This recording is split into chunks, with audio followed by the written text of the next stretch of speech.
What if tearing the world down was the only way to make it rise again? What if justice required destruction?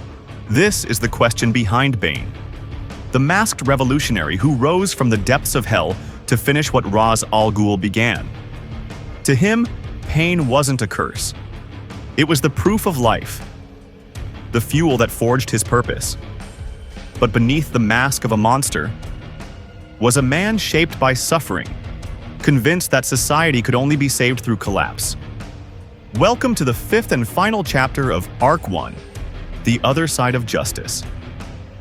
Each of them sought justice in their own distorted way, and now, we meet the one who would break a city to prove his truth. This is Beyond the Villain, where we unmask evil, one story at a time. Bane was born in darkness, literally. Raised in the hellish pit prison, he grew up surrounded by killers, exiles, and the hopeless. Every day was survival. Every night, a test of will.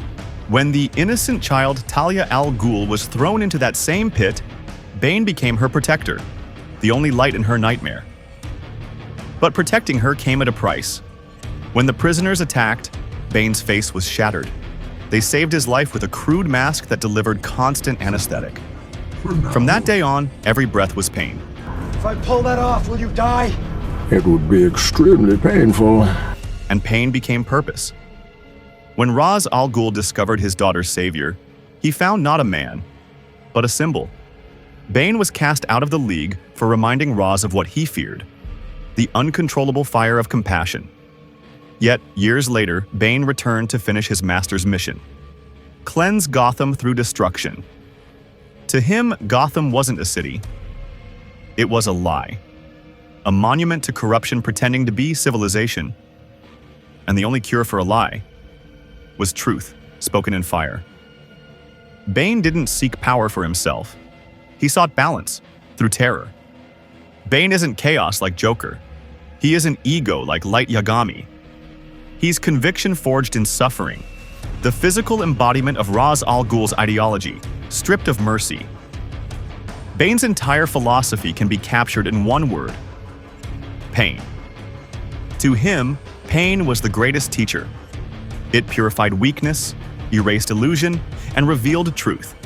In his mind, Gotham, soft, privileged, corrupt, had forgotten the power of pain.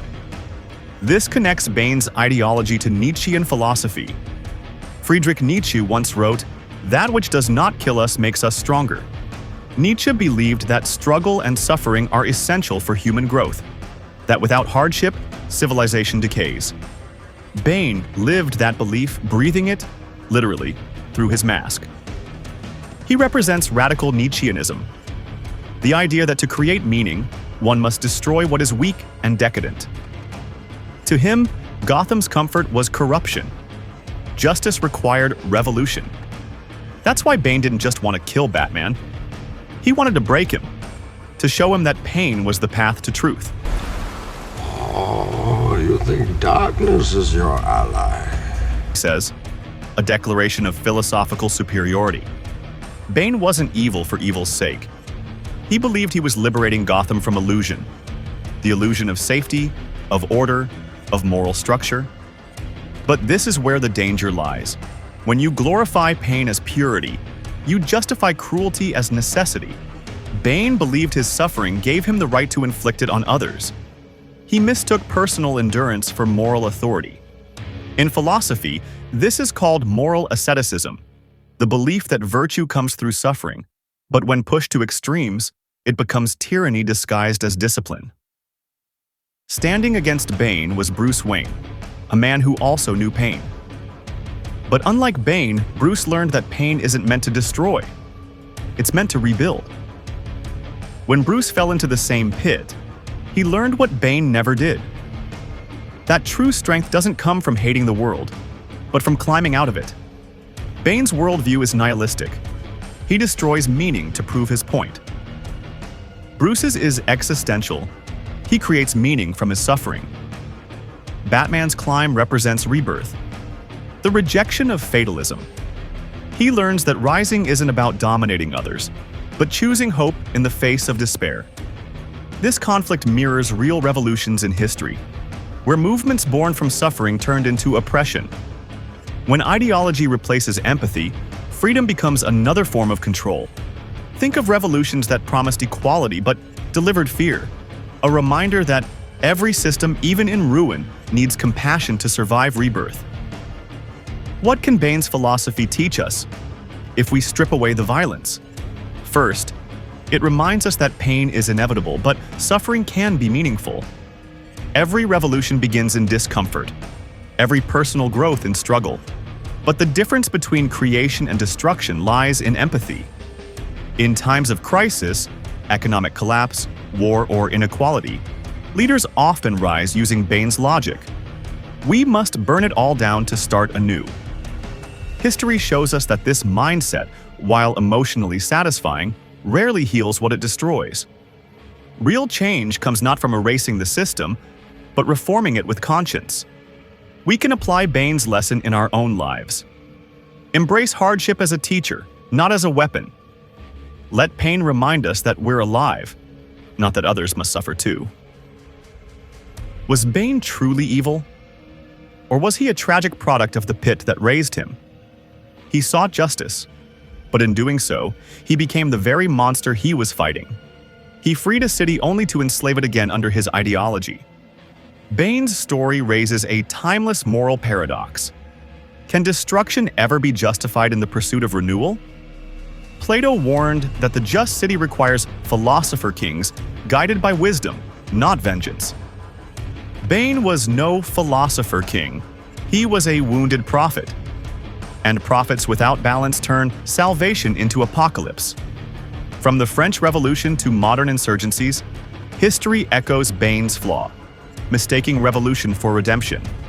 Each time the cycle repeats. Pain creates purpose. Purpose fuels fanaticism, and fanaticism births new pain. Maybe the real enemy isn't corruption. Maybe it's our need to find purity in extremes. Conclusion.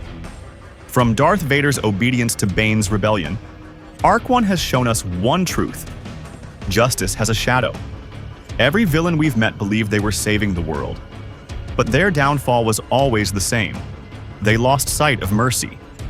Bane's intent was balance. His outcome was destruction. What made him dangerous wasn't madness. It was the truth hidden in his logic.